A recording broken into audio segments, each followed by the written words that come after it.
Hi అండి. ఈరోజైతే నేను గుమగుమలాడే గుత్తి వంకాయ కూర అయితే తయారు చేశానండి. ముందుగా మనం స్టవ్ అయితే ఆన్ చేసుకోవాలి. స్టవ్ పైన పాన్ పెట్టుకోవాలి. ఈ కళాయిలో కొంచెం శనగ పలుకులు అయితే నేను తీసుకున్నాను. వీటిని మనం కొంచెం ఫ్రై అయితే చేసుకోవాలి. మరీ ఎక్కువగా మాడినట్టయితే మనం చేయొద్దు. నేనైతే ఒక చిన్న కూర ప్లేట్ అయితే శనగ పలుకులు తీసుకున్నా. అందులో ధనియాలు అలాగే కొంచెం జీలకర్ర కూడా యాడ్ చేసుకున్నాను. వీటిని బాగా మనం వేపుకోవాలి.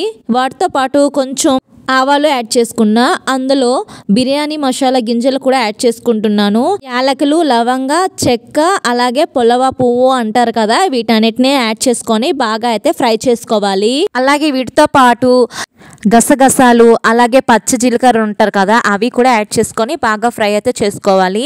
ఇంకా ఫైనల్గా చెక్క కూడా తీసుకున్నాను. ఇంక ఈ చెక్కని కూడా బాగా ఫ్రై చేసుకోవాలి. ఇంకా మన దగ్గర కాజు అలాగే కొబ్బరి, ఎండు కొబ్బరి పొడి కూడా ఉంటే యాడ్ చేసుకోవాలి. ఇదైతే మనకి మ్యాండేటరీ అయితే కాదు. ఇగోండి, ఇవన్నీ కూడా మిక్సీ జార్లో యాడ్ చేసుకున్నాను. ఇందులో కొంచెం వాటరు, అలాగే కొంచెం సాల్ట్, కొంచెం కారం, కొంచెం పసుపు, కొంచెం మసాలా పౌడరు అన్నిటినీ కూడా మనం యాడ్ చేసుకోవాలి. బాగా కలుపుకోవాలి. ఇంకా మనం మిక్సీ అయితే ఆన్ చేసుకొని మిక్సీలో వేసుకోవాలి. అప్పుడు ఇట్లా పేస్ట్ అయితే మనకి రెడీ అవుతుంది కదా. ఈ పేస్ట్ చూడండి, చాలా మంచి స్మెల్ అయితే స్టార్ట్ అయిపోయింది. ఇంకా మన దగ్గర ఉన్నటువంటి వంకాయలు అయితే తీసుకున్నాము. ఈ వంకాయల్ని బాగా వాష్ చేసుకొని ప్రతి వంకాయని 4 ముక్కల కింద చేసుకోవాలి. కంప్లీట్గా ఈడిపోకుండా ఉంచుకోవాలన్నమాట. ఇట్లా నేను వీడియోలో ఎలా చూపిస్తున్నానో అలాగా కట్ చేసుకోవాలి. మనం ముందుగానే రెడీ చేసుకున్నటువంటి మసాలా ముద్ద ఉంది కదా, దాన్ని అయితే వీటి మధ్యలో ముక్కల మధ్యలో యాడ్ చేసుకోవాలి. మనం ఈ వంకాయలు కట్ చేసిన తర్వాత వాటర్లో కొంచెం వేడి నీటిలో ఉప్పు వేసుకొని కూడా ఉంచుకోవచ్చు. వెంటనే మనం వండిసినట్లయితే మనం అందులో వాటర్లో యాడ్ చేయాల్సిన అవసరం అయితే లేదు. డైరెక్ట్గానే ఇట్లా కట్ చేసిన వెంటనే మనం ఇట్లా మసాలా పెట్టేసి వెంటనే కుక్ చేసుకుంటాము అనుకుంటే మనం ఇంకా వేడి నీటిలో వేయాల్సిన అవసరం లేదు. అలాగే నేను ఒక టమాటా, ఒక ఆనియన్ అయితే నేను తీసుకున్నాను. వీటి రెండింటిని బాగా వాష్ చేసుకొని మంచిగా ముక్కలు చిన్నగా అయితే కట్ చేసుకున్నాను. మీకు ఇంకా గ్రేవీ ఎక్కువ కావాలనుకుంటే 2 ఆనియన్స్ ఎక్స్ట్రా తీసుకోవాలి. అలాగే ఒక టమాటా తీసుకోవాలి. వీటిని కూడా సపరేట్గా మిక్సీలో పెట్టించుకొని పేస్ట్ అయితే చేసుకోవచ్చు. అలాగే వీటితో పాటు 4 పచ్చిమిర్చి ముక్కలు అయితే నేను తీసుకుంటున్నాను. వాటిని కూడా బాగా కట్ చేసుకున్నా గుండగా. తర్వాత మనం స్టవ్ ఆన్ చేసుకొని స్టవ్ పైన పాన్ అయితే పెట్టుకోవాలి. అందులో మనకి కావాల్సినంత ఆయిల్ అయితే యాడ్ చేసుకోవాలి. ఈ ఆయిల్ బాగా వేడెక్కినంత వరకు అయితే మనం ఉంచాలి. ఇలా బాగా వేడైన తర్వాత ముందుగానే మనం కట్ చేసుకున్నటువంటి ఈ ఆనియన్స్ని అయితే వేసుకోవాలి.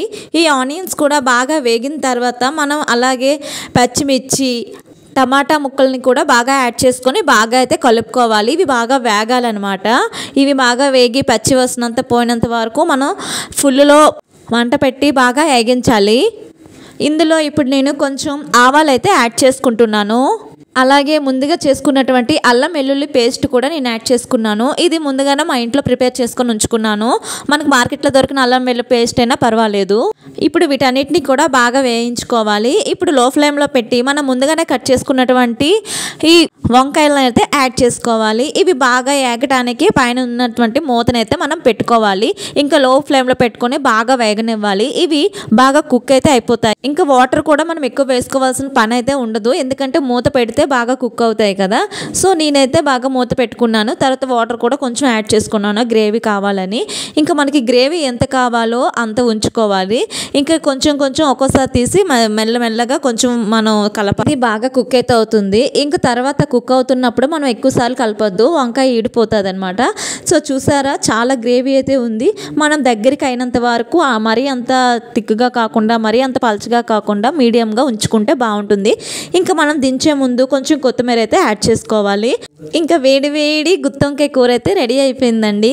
ఇంకా ఈ కూరని వేడి వేడి వైట్ రైస్తో ఈ కూర నంచుకొని తింటే అసలు చాలా బాగుంటుందండి. మీరు కూడా ఒకసారి ట్రై చేయండి. చాలా సింపుల్గా, చాలా తక్కువ సమయంలోనే మనం తయారు చేసుకోవచ్చు. ఈ కూర అయితే చాలా బాగుందండి. నేను తింటున్నాను, వేడి వేడిగా ఉంది. నా ఛానల్ని ఎవరైతే సబ్స్క్రైబ్ చేయలేదో సబ్స్క్రైబ్ చేయండి.